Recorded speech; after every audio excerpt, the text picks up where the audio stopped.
ನಮಸ್ಕಾರ. ಇದು ನಿಮ್ಮ GBH 63 ಅಪ್ಡೇಟ್ ಚಾನಲ್. ಖಾಸಗಿ ಶಾಲೆಗಳಿಗಿಂತ ಸರ್ಕಾರಿ ಶಾಲೆಗಳಲ್ಲಿ ಗುಣಮಟ್ಟದ ಶಿಕ್ಷಣ ನೀಡುತ್ತಿದ್ದಾರೆ. NG ಮನೋಹರ. ಹರಪನಹಳ್ಳಿ ತಾಲೂಕಿನ ಅರಸೀಕೆರೆ ಗ್ರಾಮದ ಶಾಂತಪ್ರಕಾಶ ನಗರ ಶಾಲೆಯಲ್ಲಿ ಶಾರದಾ ಪೂಜೆ ಹಾಗೂ ಶಾಲಾ ವಾರ್ಷಿಕೋತ್ಸವ ಕಾರ್ಯಕ್ರಮ ಹಮ್ಮಿಕೊಳ್ಳಲಾಗಿತ್ತು. ಮುಖ್ಯ ಅತಿಥಿಗಳಾಗಿ ಪ್ರೌಢಶಾಲಾ ಶಿಕ್ಷಕರ ಸಂಘದ ಅಧ್ಯಕ್ಷರಾದ NG ಮನೋಹರ್ ಮಾತನಾಡಿ, ಈ ಶಾಲೆಯಲ್ಲಿ ಗುಣಮಟ್ಟದ ಶಿಕ್ಷಕರು ನೀಡುತ್ತಿದ್ದಾರೆ. ಎಲ್ಲ ರಂಗದಲ್ಲಿ ಮಕ್ಕಳು ಸ್ಪರ್ಧೆಯಲ್ಲಿ ಭಾಗವಹಿಸಿ ಪ್ರಶಸ್ತಿಗಳನ್ನು ಗೆಲ್ಲುತ್ತಿದ್ದಾರೆ. ಹಾಗಾಗಿ ಖಾಸಗಿ ಶಾಲೆಗಳಿಗಿಂತ ಸರ್ಕಾರಿ ಶಾಲೆಗಳಲ್ಲಿ ಶಿಕ್ಷಕರು ಈ ಶಾಲೆಯಲ್ಲಿ ಗುಣಮಟ್ಟದ ಶಿಕ್ಷಣ ನೀಡುತ್ತಿದ್ದಾರೆ. ಶಿಕ್ಷಣದ ಜೊತೆಗೆ ಪೋಷಕರು ಸಂಸ್ಕಾರ ನೀಡಬೇಕು, ಆಗ ಮಾತ್ರ ಪ್ರಗತಿ ಹೊಂದಲು ಸಾಧ್ಯ ಎಂದು ಹೇಳಿದರು. ಯುವ ಮುಖಂಡರಾದ ಪ್ರಶಾಂತ್ ಪಾಟೀಲ್ ಕಾರ್ಯಕ್ರಮ ಉದ್ಘಾಟಿಸಿ ಮಾತನಾಡಿ, ಈ ಶಾಲೆ ಪ್ರಾರಂಭದಲ್ಲಿ 5 ವಿದ್ಯಾರ್ಥಿಗಳಿಂದ 20 ವರ್ಷಗಳಲ್ಲಿ 250ಕ್ಕೂ ಹೆಚ್ಚು ಮಕ್ಕಳು ಓದುವಂತಾಗಿದೆ. ಕೇವಲ ಸಂಖ್ಯೆಯಲ್ಲಿ ಬೆಳೆಯದೆ ಶಿಕ್ಷಣದ ಗುಣಮಟ್ಟದಲ್ಲಿ ಕೂಡ ಬೆಳೆದಿದೆ. ಈ ಶಾಲೆಯ ಮಕ್ಕಳು ಎಲ್ಲ ಮಟ್ಟದಲ್ಲಿ ಹೆಸರನ್ನು ತಂದಿದ್ದಾರೆ. ಮಕ್ಕಳಿಗೆ ಹೆಚ್ಚು ಹೆಚ್ಚು ಪುಸ್ತಕ ಕೊಡಿಸಿ ಓದಿಸಿ ನಮ್ಮೂರಿಗೆ ಕೀರ್ತಿ ತರುವಂತಾಗಬೇಕು ಎಂದು ಹೇಳಿದರು. ತಾಲೂಕು ಪ್ರಾಥಮಿಕ ಶಾಲಾ ಶಿಕ್ಷಕರ ಸಂಘದ ಅಧ್ಯಕ್ಷರಾದ ಬಂದೋಳ್ ಸಿದ್ದೇಶ್ ಮಾತನಾಡಿ, ಪೋಷಕರು ಮಕ್ಕಳನ್ನು ಟಿವಿ, ಮೊಬೈಲ್ನಿಂದ ದೂರವಿರಿಸಬೇಕು. ಶಿಕ್ಷಕರು ಮಕ್ಕಳಿಗೆ ಉತ್ತಮ ಶಿಕ್ಷಣ ನೀಡಬೇಕು ಎಂದು ಹೇಳಿದರು. ಈ ಸಂದರ್ಭದಲ್ಲಿ ಶಾಲಾ ಮಕ್ಕಳಿಂದ ಸಾಂಸ್ಕೃತಿಕ ಕಾರ್ಯಕ್ರಮಗಳು ನಡೆದವು. ಇದೇ ಸಂದರ್ಭದಲ್ಲಿ SDMC ಅಧ್ಯಕ್ಷ ರಮೇಶ್ ಅಧ್ಯಕ್ಷತೆ ವಹಿಸಿದ್ದರು.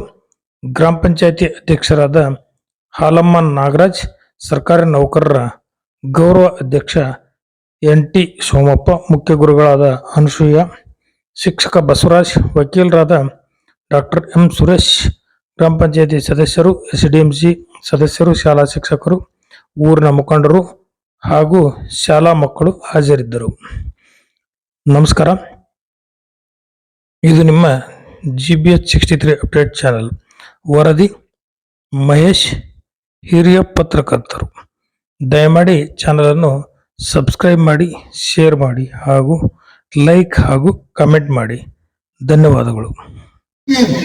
ಗಣಿತ ಕಲಿಬೇಕು, ಕನ್ನಡ ಕಲಿಬೇಕು, ಮಗ್ಗಿ ಕಲಿಬೇಕು ಅಂತ ನಾವೇನು ಹೇಳ್ತೀವಲ್ಲ, ಆ FLN ಅಂತಕ್ಕಂಥ ಒಂದು ಹಬ್ಬ ಇತ್ತು ಬೆಳಿಗ್ಗೆ ಹರಪನಹಳ್ಳಿ ಒಳಗೆ.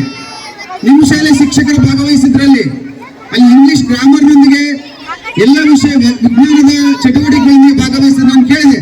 ಇವತ್ತು ನಿಮ್ಮ ಸಾಯಂಕಾಲ ಕಾರ್ಯಕ್ರಮ ಇಲ್ಲದಿರಲಿ ಸರ್ ಅಂತ. ಸರ್, ಈ ಕಾರ್ಯಕ್ರಮ ಗುಣಾತ್ಮಕ, ಅದು ಸಾಂಸ್ಕೃತಿಕ, ಎರಡರಲ್ಲೂ ನಮ್ಮ ಶಾಲೆ ಫಸ್ಟ್ ಇದೆ ಸರ್ ಅಂತ ಶಿಕ್ಷಕರು ಹೆಮ್ಮೆಯಿಂದ ಹೇಳ್ಕೊಂಡ್ರು. ನಿಜಕ್ಕೂ ಇಷ್ಟು ಉತ್ಸಾಹದಿಂದ ಒಂದು ಶಾಲೆಯನ್ನ ಉನ್ನತ ಸ್ಥಾನಕ್ಕೆ ತರಬೇಕಂದ್ರೆ ಇರ್ತಕ್ಕಂಥ ಶಿಕ್ಷಕರು ಮತ್ತು SDMC ಮತ್ತು ಗ್ರಾಮದ ಪೋಷಕರ ಕ್ರಿಯಾಶೀಲತೆ ಹೆಮ್ಮೆಯಿಂದ ಹೇಳ್ಕೊಳ್ಬೇಕಾಗ್ತದೆ. ಹಾಗಾಗಿ ಆ ಎಲ್ಲ ಸರ್ಕಾರಿ ಶಾಲೆಗಳು ಯಾವ ಖಾಸಗಿ ಶಾಲೆಗಳಿಗಿಂತ ಕಡಿಮೆ ಇಲ್ಲ ಅನ್ನೋದನ್ನ ಈಗ ನಮ್ಮ ಮೇಡಮರು ಹೇಳಿದ್ರು. 20 ವರ್ಷ ಆಯ್ತು ಈ ಶಾಲೆ ಪ್ರಾರಂಭ ಅಂತ. ಹಾಗೆ ಅಂದ್ರೆ ನನಗೆ ಆಶ್ಚರ್ಯ ಅನ್ಸುತ್ತೆ, ಟೈಮು ಎಷ್ಟು ಬೇಗ ಹೋಗುತ್ತೆ ಅಂತೇಳಿ. ಅವತ್ತು 15 ಇದ್ದಂತ ಸ್ಟ್ರೆಂತ್ ಇವತ್ತು 265 ಮಕ್ಕಳು ಈ ಶಾಲೆಯಲ್ಲಿ ಅಡ್ಮಿಷನ್ ಆಗಿದ್ದಾರೆ. ಅಷ್ಟು ದೊಡ್ಡ ಮಟ್ಟಕ್ಕೆ ಬರೀ ಸಂಖ್ಯೆಯಲ್ಲಿ ಮಾತ್ರ ಬೆಳೆದಿಲ್ಲ. ಈ ಮಕ್ಕಳ ಸಾಧನೆಯನ್ನು ಹೇಳಿದಾಗ ಈ ಮಕ್ಕಳು ಮಾಡಿರ್ತಕ್ಕಂಥ ಸಾಧನೆ ತಾಲೂಕು ಮಟ್ಟ, ಜಿಲ್ಲಾ ಮಟ್ಟ, ರಾಜ್ಯ ಮಟ್ಟಕ್ಕೆ ಆಯ್ಕೆಯಾಗಿದ್ದಾರೆ ನಮ್ಮ ಮಕ್ಕಳು. ಇದು ನಮ್ಮೂರಿಗೆ, ಈ ನಮ್ಮ ಶಾಲೆಗೆ ಹೆಸರು ತರ್ತಕ್ಕಂಥ, ನಮ್ಮ ಊರಿನ ಹೆಸರು ಉಳಿಸ್ತಕ್ಕಂಥ ಈ ಮಕ್ಕಳಾಗಬೇಕು. ಈ ಮಕ್ಕಳು ಯಾವ ಮಟ್ಟಕ್ಕೆ ಬೆಳಿಬೇಕು ಅಂತ ಹೇಳಿದ್ರೆ, ಈ ಭಾರತ ದೇಶವನ್ನ ಬೆಳೆಸುವಂತಹ ಪ್ರಜ್ವಲ ದೀಪಗಳಾಗಿ ಈ ಮಕ್ಕಳು ಬೆಳೆಯಲಿ ಅಂತ ಹೇಳಿ ಹಾರೈಸುತ್ತಾ, ದಯವಿಟ್ಟು ಒಂದೇ ಒಂದು ಮಾತು ಪೋಷಕರಿಗೆ ಕೇಳುತ್ತಿದ್ದೇನೆ. ದಯವಿಟ್ಟು ತಾವುಗಳು ತಮ್ಮ ಮಕ್ಕಳಿಗೆ ಮೊಬೈಲ್ನಿಂದ ದೂರ ಇಡಿ. ಮೊದಲೇ ನೋಡಿ, ಈ ದಿನ ಧಾರಾವಾಹಿಗಳು ಇಟ್ಟರೂ ಕೂಡ ಅವನನ್ನ ಬಿಟ್ಟು ಇವತ್ತು ನಾವು ನಮ್ಮ ವಾರ್ಷಿಕೋತ್ಸವಿಟ್ಟಿದ್ದಾರೆ. ಮೊದಲೇ ನಮ್ಮ ಮಹಿಳೆಯರ ಸಲುವನ್ನು ಕೊಡ್ತಾ ಇದ್ದೀನಿ.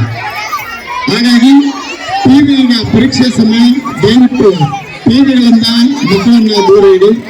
ನೀವು ನಿಮ್ಮ ಧಾರಾವಾಹಿ ನೋಡುವ ತಾಯಂದಿರು ಮಕ್ಕಳನ್ನ ಬೇರೆ ರೂಮ್ನಲ್ಲಿ ಬಿಟ್ಟು ನೀವು ಟಿವಿ ಚಾಲು ಮಾಡ್ಕೊಳ್ಳಿ.